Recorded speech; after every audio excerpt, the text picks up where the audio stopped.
કૃષ્ણમ વંદે જગદગુરુમ. સમગ્ર ભારત વર્ષ, ગુજરાત અને વિશેષ કરીને સૌરાષ્ટ્રની આપણી જનતા જન્માષ્ટમીના ઉત્સવ માટે થનગની રહી છે. નવરાત્રિ, જન્માષ્ટમી, આ બધા ઉત્સવો એની ખૂબ પ્રતીક્ષા થતી હોય છે. ભગવાન શ્રી કૃષ્ણ ભગવાન તો છે જ, પણ કૃષ્ણમ વંદે જગદગુરુમ, એને આપણે જગદગુરુ કહ્યા છે. જગદગુરુનો અર્થ છે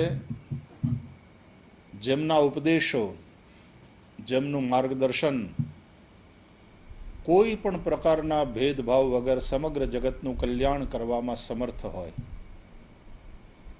એ જગદગુરુ.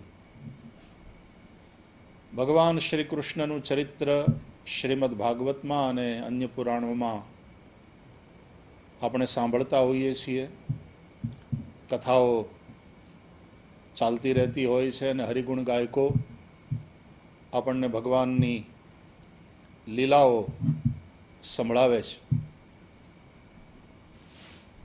પણ એ માત્ર ભૂતકાળ નથી, આપણા વર્તમાનને વ્યવસ્થિત કરવા માટે અને ભવિષ્યને ઉજ્જવળ બનાવવા માટે પણ ભગવાનની આ લીલા કથાઓ માર્ગદર્શક છે. અને એટલા માટે જ એનું વજૂદ, એની ઉપાદેયતા, એની પ્રાસંગિકતા ટકેલી છે. ભગવાન શ્રી કૃષ્ણની ગોવર્ધન લીલા કથામાં હું હંમેશા કહેતો હોઉં છું કે જગતગુરુ ભગવાન શ્રી કૃષ્ણનો જગતને આ બહુ મોટો ઉપદેશ છે કે એમણે નવા પ્રકારના યજ્ઞ કરવા તરફ વ્રજવાસીઓને પ્રેરિત કર્યા. ગોવર્ધનનો યજ્ઞ કરાવ્યો, ગાયોનો યજ્ઞ કરાવ્યો, બ્રાહ્મણોનો યજ્ઞ કરાવ્યો. અને હું કહેતો રહેતો હોઉં છું કે ગોવર્ધનનો યજ્ઞ એ પ્રકૃતિની પૂજા છે. પ્રકૃતિ પૂજનીય છે, પ્રકૃતિ માતા છે. એનું પૂજન થાય, એનું શોષણ ન થાય. માતા પ્રકૃતિ આપણું પોષણ કરે છે. જે આપણું પોષણ કરે એની પૂજા કરાય, એનું શોષણ ન કરાય. અવિવેકપૂર્વક પ્રકૃતિનું જો શોષણ કરીશું તો એ આપણા જ વિનાશનું કારણ બનશે. વિવેકપૂર્વક પ્રકૃતિના દ્વારા પ્રાપ્ત જે સ્ત્રોત છે એનો સદુપયોગ કરી શકાય. ગોવર્ધન પૂજામાં પ્રકૃતિની પૂજા અને પર્યાવરણની રક્ષાનો સંદેશ છે. ગાયોનો યજ્ઞ, એ કાળમાં પણ ગાયો અર્થવ્યવસ્થાની આધારશિલા હતી. કૃષિને માટે પણ ગાય અને ગોવંશનું કેટલું બધું મહત્વ છે એ આપણે સમજીએ છીએ. વાત અલગ છે અત્યારે કે કેમિકલ ખાતર અને કેમિકલ જંતુનાશકોને કારણે જે રીતે આપણે ધરતીને નુકસાન પહોંચાડ્યું છે, જે રીતે આપણા ખાનપાનને આપણે વિષયુક્ત કરી મૂક્યા છે, અને એને કારણે અનેક રોગોનો સામનો કરવો પડી રહ્યો છે. આ બધી કડવી અને વરવી વાસ્તવિકતા હોવા છતાં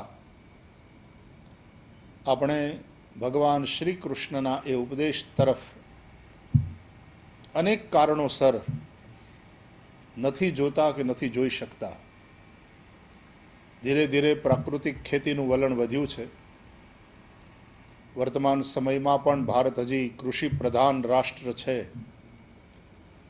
ગાયોનો યજ્ઞ એટલે ઇકોનોમિક ડેવલપમેન્ટની વાત છે. કોઈ પણ રાષ્ટ્ર આર્થિક રીતે પણ નબળું પડે ત્યારે કોઈક ને કોઈક રીતે પરતંત્ર થતું હોય છે. સ્વતંત્ર રહેવા માટે અને મજબૂતીથી ટકી રહેવા માટે તમારું આર્થિક બળવાન હોવું, આર્થિક રીતે સમર્થ હોવું એ પણ એટલું જ જરૂરી છે.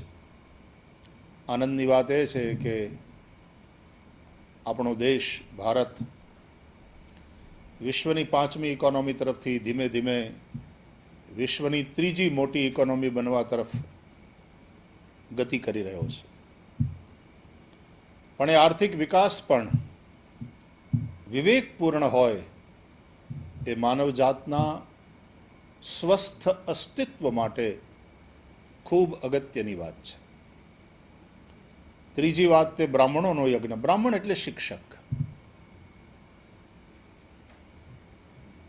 માણસ કેવો બનશે એનો આધાર એને કયા પ્રકારનું શિક્ષણ અપાઈ રહ્યું છે, એ શિક્ષણ આપનારા શિક્ષકોનું સ્થાન સમાજમાં શું છે, એ શિક્ષકોનું પોતાનું ચરિત્ર કેવું છે, આ બધી ખૂબ જ અગત્યની વાતો છે.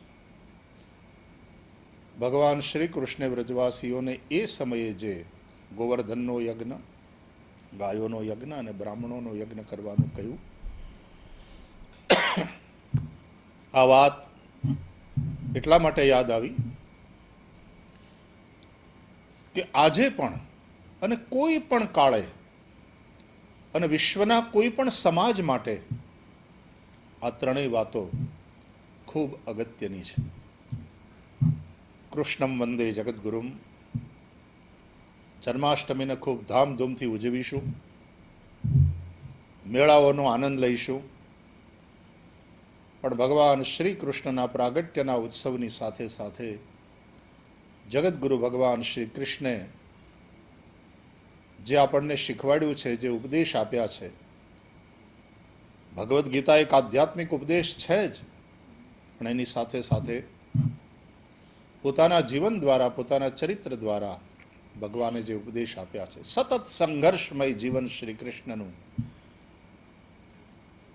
જન્મ્યા ત્યારથી માંડી અને યાદવા સ્થળી પછી ભગવાને સ્વધામ ગમન કર્યું ત્યાં સુધીનું સંપૂર્ણ જીવન સંઘર્ષમય, અને છતાં કોઈ જગ્યાએ પલાયનવાદ નહીં. મુખ ઉપર એ જ પ્રસન્નતા, ન દૈન્યમ ન પલાયનમ. સમસ્યાઓનો સામનો કરવાની વાત, પ્રશ્નોની સામે હારવાને બદલે એના સમાધાન શોધવાની વાત, અને સંઘર્ષથી ભાગવાને બદલે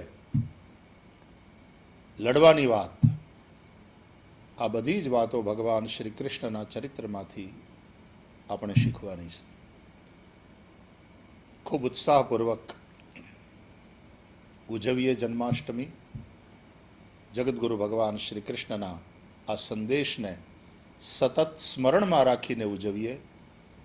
કૃષ્ણ માત્ર મંદિરોમાં ન રહે, આપણા સૌના ચરિત્રમાં, આપણા દૈનંદિન જીવનમાં શ્રી કૃષ્ણ પ્રતિષ્ઠિત થાય, આવી ભાવના સાથે આપ સૌને જન્માષ્ટમીની ખૂબ ખૂબ વધાય. સૌને જય શ્રી કૃષ્ણ.